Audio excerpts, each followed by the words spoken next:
Hey, bonjour tout le monde. Aujourd'hui, je vais vous parler de Harov. C'est la quatrième plaie. On est en train de lire Exode, qui est le nom en hébreu Shmot dans la Bible. On aime apprendre les parachas, c'est la portion de la Bible qu'on lit chaque semaine avec nos amis juifs. Et chaque année, on apprend des nouvelles choses. Et cette année, on a appris quelque chose de tout à fait nouveau, qui est très vieux, mais tout nouveau pour nous. Ok? Pourquoi? Parce que de nouveau, la traduction n'a pas été faite correctement. Donc, Harov, c'est la quatrième plaie. On peut parler, la première plaie, c'est le sang d'âme en hébreu. La deuxième, c'est les grenouilles, tsarfadim en hébreu. Et la troisième, c'était les poux, c'est kinim en hébreu. Et donc la quatrième, c'est Harov, et c'est les bêtes féroces. Et en général, très souvent, dans toutes les Bibles, anglais, français et tout, et grec, et même quelques Bibles juives, c'est écrit des insectes, des mouches, des temps, différentes choses, mais en général, c'est insectes, des mouches, la plaie des mouches. Et pourquoi ça? Pourquoi des mouches comparées à des animaux féroces, c'est vraiment un peu différent. Donc, on regarde, donc, on a découvert, j'en parlais avec mon mari, et je dis, ah oui, tu sais, la plaie des bêtes féroces. Il me dit, la plaie des bêtes féroces, il n'y a pas ça, c'est la plaie des mouches, c'est la quatrième. Ah, et je lui dis, ben non, tu vois, on s'est fait avoir dans un sens. Et même, je disais en grec, c'est écrit aussi une multitude de mouches. Euh, donc, c'est pas ça, c'est pas ça. C'est dogfly en anglais. Dogfly, peut-être ça doit être des insectes, quoi. C'est pas la même chose. Donc, on a regardé. Donc, premièrement, j'ai parlé avec une amie orthodoxe juive. Et elle m'a dit, maintenant, c'est des animaux féroces. J'ai dit, mais oui, mais toi, tu sais, parce que vous avez toujours appris avec la tradition. Mais nous, nos traductions ne sont pas toujours correctes. Et elle savait pas. On a un cours avec elle, avec beaucoup de femmes qui apprennent. Et pratiquement toutes, il y en avait une ou deux d'exceptions qui savaient que c'était des animaux féroces. Mais pratiquement toutes pensaient aussi que c'était des insectes ou des mouches. Donc, on a regardé. J'ai un midrash qui est pour les enfants. C'était les animaux féroces aussi. J'ai un livre ici qui s'appelle The Last Slave, un super bouquin qui parle de l'Exode. Et c'est le mari qui a fait des études, qui a fait des recherches, et la femme écrit une sorte de roman. Et donc, avec toutes les choses de, de la recherche de son mari, et avec des choses, ils sont juifs, donc ils ont que des choses vraiment traditionnelles juives et traditionnelles orthodoxes, parce que vous voyez, même on a 2, 3, 4, je crois, Bibles ici, certaines qui sont messianiques et d'autres qui sont juives, et c'est pareil, c'est pas bien mis. La seule qui est bien, et je vais vous le montrer, c'est dans mon Chumash. Ok, le Chumash, c'est ça.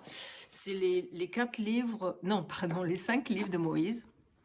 Et vous avez de l'hébreu, alors moi je l'ai en anglais, mais c'est de l'hébreu ici, de l'anglais ici, et plein de commentaires.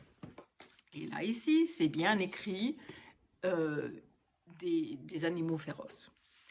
Alors, qui a dit ça? Rabbi Yehuda, ou le rabbin Yehuda, qui a écrit le Mishnah, lui parle aussi d'un assortiment d'animaux sauvages. C'était au milieu du 2e siècle.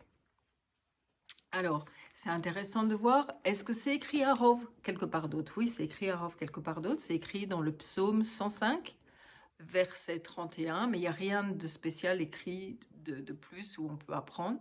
Mais par contre, il y a le psaume 78, le verset 45, et là, il parle de la Arov, encore, des animaux féroces, et qui dévoraient les Égyptiens. Donc là, dévorer, ben c'est bien des animaux sauvages. Alors pourquoi aussi on pense plus que c'est ça? Bon, premièrement, parce que tous les anciens, les anciennes pensées, tous les gens du côté médiéval et des débuts du- des siècles, et disaient que c'était des animaux féroces. Mon ami qui est juif orthodoxe m'a dit, mais tous les gens ici en Israël, 98%, 99% savent que c'est des animaux féroces. Donc c'est super intéressant. Et nous, dans le monde entier, on pense que c'est des insectes. Mais d'ailleurs, ça colle pas vraiment, ces insectes. Parce que on a avant les poux, et ensuite on a des mouches, et ouais, ça colle pas vraiment. Et aussi d'autres choses, il faut regarder le côté divin. Ok, les mesures, on dit mida gened, mida kned mida, ça veut dire mesure pour mesure.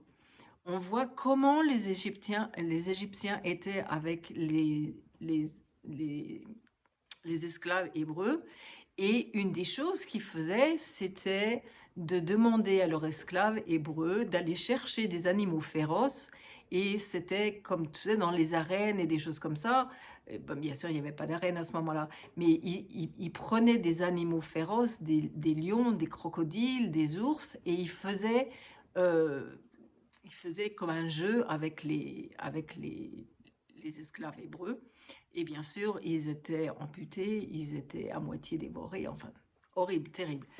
Dans ce livre, The Last Slave, il y a des choses qui sont pas très agréables à lire, mais c'est vraiment pour nous montrer la réalité de ce qu'était l'esclavage des Hébreux au milieu des Égyptiens, parce on nous explique pas ça trop, tandis que nos amis juifs, eh ben, ils savent que les gens d'avant qui étaient de leur famille sont morts de cette manière, et donc ils savent beaucoup plus, et ils ont gardé toute cette tradition à passer d'une oreille à une bouche, et d'une bouche à une oreille, et ça continue comme ça, et donc ils savent toutes ces choses-là.